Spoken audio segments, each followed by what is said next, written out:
Eskimos, they eat 3,500 milligrams a day of calcium. By age 40, they're all crippled. Figure this one out. They're eating too much animal protein. Animal protein has as its center atom it has an amino acid called methionine, which has as a center atom sulfur. Now just imagine the smell of rotten eggs infusing in your bloodstream. You create an acid condition in your blood, and in order to neutralize that acid, you have to leach calcium out of your bones. That's why these people get bone disease. They eat too much animal protein, and milk is liquid meat. Actually, milk is white blood. Do you know a cow filters through her udder every day 10,000 quarts of blood? Milk is dead white blood cells. They call them pus cells. Okay, now pus isn't dangerous. Pus is actually rather delicious if you put some sugar in and you freeze it and put a cherry on top. But that's what it is, it's pus. The Food and Drug Administration allows in every quart of milk no more than 750 million pus cells. The average quart of milk last year contained 323 million pus cells. So everybody enjoy that milk if you're still drinking it. It's pus. It's pus with hormones and glue. So since they have the pus, they have to have antibiotics in it as well. Well, the Consumers Union right here in New York tested milk samples, and they found the presence of 52 different antibiotics in New York area milk samples. Well, if you're going to be eating antibiotics and the bacteria that are in milk, which have developed immunities against those antibiotics, when you really need the antibiotics to work, you've got something called Listeria, Campylobacter, Mycobacterium paratuberculosis. These are things not killed by pasteurization. Every American knows that the pasteurization is a lie.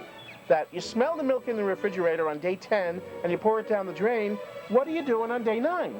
You're drinking something that's alive that takes up to 45 days to grow in your body, like Listeria. Listeria can live in your refrigerator for 6 months in the cheese. These are toxins you don't want. There's something that 30 million American women have called irritable bowel syndrome. We have 100% of people with Crohn's disease, and those Crohn's disease rates are soaring.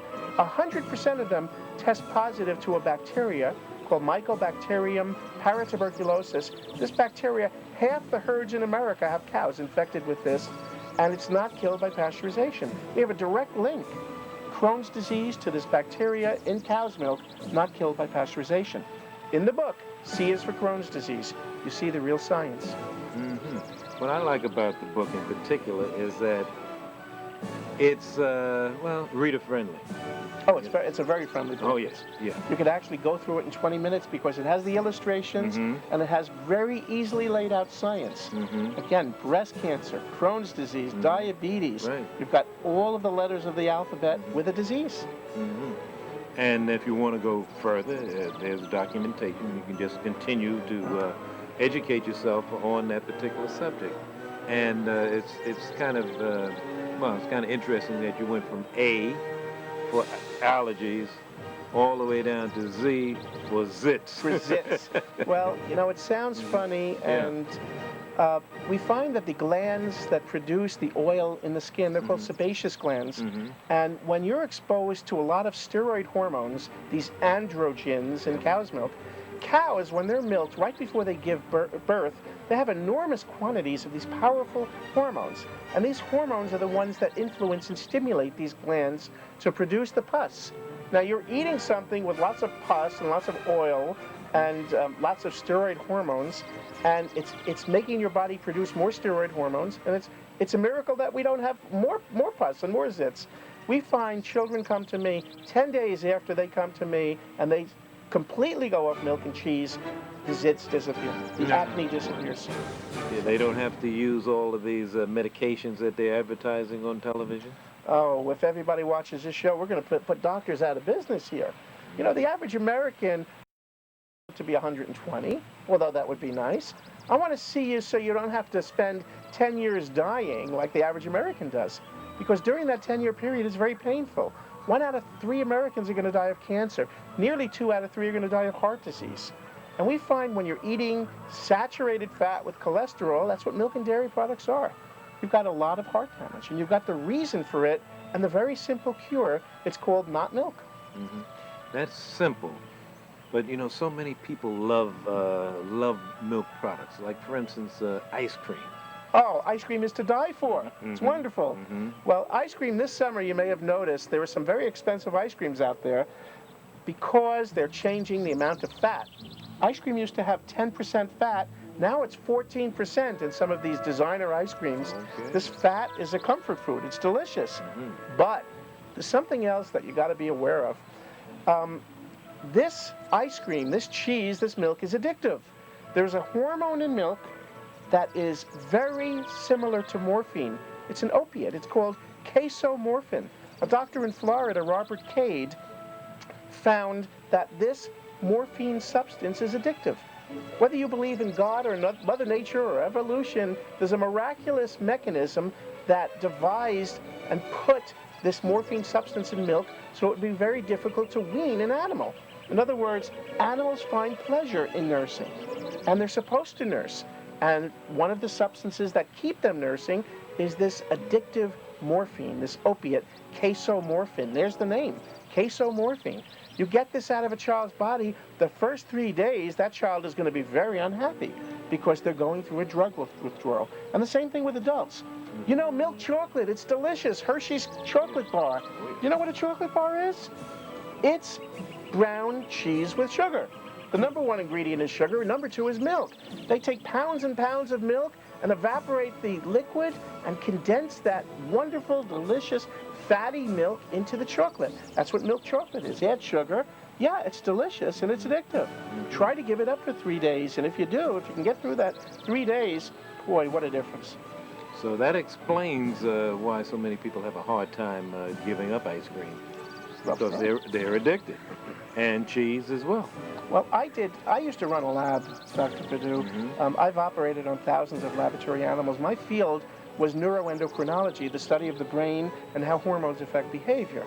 I've operated on the brains of thousands of animals. I know that there are areas of the brain called the addiction center, the median forebrain bundle of the hypothalamus, and we can control an animal's behavior. I no longer do that research, but I understand it. Well, humans are the same things. We have a lot of chemical messengers that do things and control the way we think and the way we eat and when we get angry. These are chemical reactions in our body. Milk is a hormonal delivery system. That's what it was designed to be. It delivers lots of powerful hormones to the body. When you're drinking a cow's growth hormones, you're going to grow. When you're drinking a cow's hormones, it's going to affect your behavior. Okay, I'm just going to take a letter. Let's take P. What does P stand for right here? Well, P is for pesticides. P is for pollution. Pesticides. We've got a lot of things. We find that when the crops are sprayed with pesticides, these residues end up in a cow's body and they become concentrated. As a matter of fact, one of the most dangerous chemicals ever produced by mankind is something called dioxin. And somebody tested Ben & Jerry's vanilla ice cream. Now, that stuff's delicious. Okay, everybody loves Ben & Jerry's. By the way, Ben is in the hospital. He just had quadruple heart surgery. Oh, boy. Okay, so that should be a lesson about Ben & Jerry's. He doesn't eat that stuff anymore. But Ben & Jerry's vanilla ice cream was tested. Now, last summer, they had in Belgium a panic because somebody tested milk and found 100 times the safe level of dioxins. Ben & Jerry's vanilla ice cream contains 1,200 times past the human tolerance safety level of dioxins. 1,200. Okay, feel like having some? No. Okay, so P is for pesticides and pollution, and we've got a lot of concentrated toxins in milk and dairy products. That's okay. Let's take another P. Maybe it's not in the book, but I'm sure it is addressed in the book, and that is prostate cancer. Well, prostate cancer, breast cancer, lung cancer, colon cancer, we see the rates soaring in people who are eating milk and dairy. Thousands of things cause cancer. Everything seems to cause cancer. But one thing makes cancer grow in your body once you get a cancer. Cancer is very common. And the one thing that makes it grow is the most powerful growth hormone that's naturally produced in your body. Miracle of miracles, the most powerful growth hormone in the human body is the same, it's identical to the most powerful growth hormone in a cow's body. This hormone, called insulin growth factor, the most powerful growth hormone, it's like pouring gasoline on a fire when it finds an existing cancer. So we find that that's the reason why there's such a epidemic of cancer today. That's one of the major causes, because everybody's using it. We find that cancer is so common. The New York Times actually did an autopsy study on people who were hit by cars and killed, and